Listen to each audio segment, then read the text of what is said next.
She's got a sexy smile. Please make some noise for Angel Velasquez!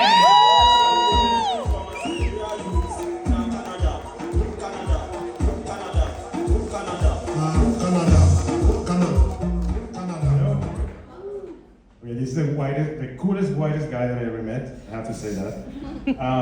My name is Angel, but it's spelled like Angel.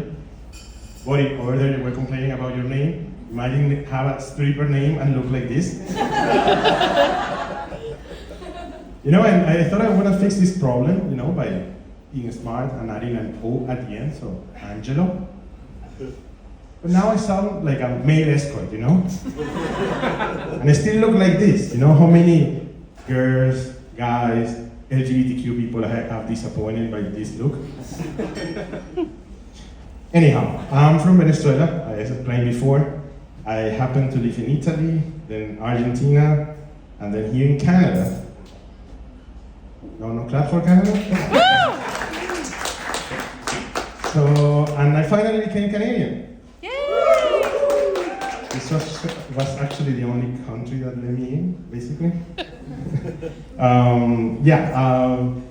The first city where I lived was in Toronto. That's a city that most of the people here in the West hate. Don't get me wrong, I hate it too. But I also, it's like a sadomasochistic relationship. I also love the city. It's like a Stockholm syndrome. Are you familiar with the concept, right? I hope so. Yeah. Awesome. Thing is, when you're there, you hate it. When you move here, you start missing it, And then you start wanting to come back there, It's like the captors are raccoons, Motherfuckers, and they're sexy, you like that. Anyhow, so you might be wondering what the fuck I'm doing here. What makes you move out of your comfort zone to the Wild West in Alberta? And you might be thinking, it's a girl, my wife over there. That and the prices of the rent in Toronto, of course.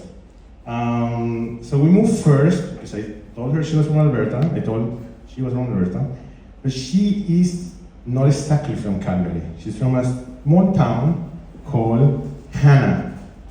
Anyone here being Hannah or know Hannah by any chance? Nickel Black fans in here, anything?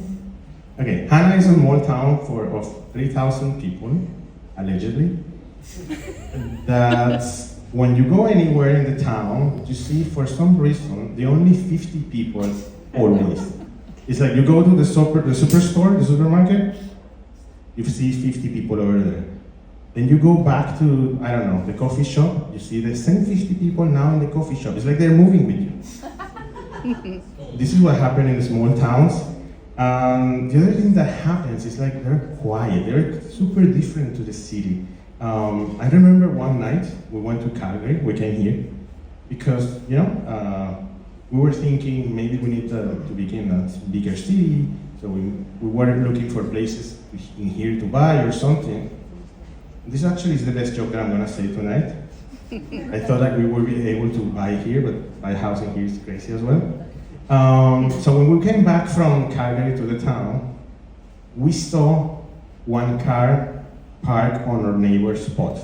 Our neighbor was a teacher, which is from a bigger city as well, so we made, we're friends with her. She's from the bigger city of Stettler. 5,000 inhabitants, that's double of Hannah, almost. And we noticed there was a another car in her parking spot.